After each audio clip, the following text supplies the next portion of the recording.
You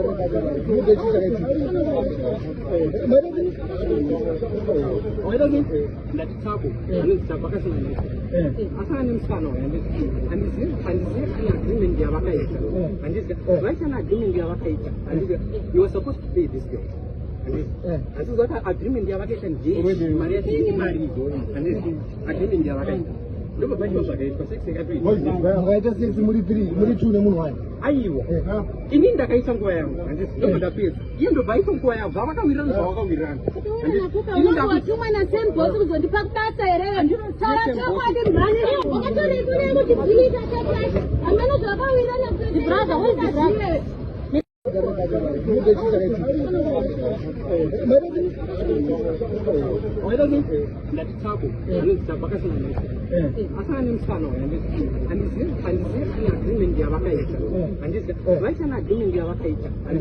You were supposed to pay this girl. And this is what agreement they are getting. Maria is married. And this agreement they are getting.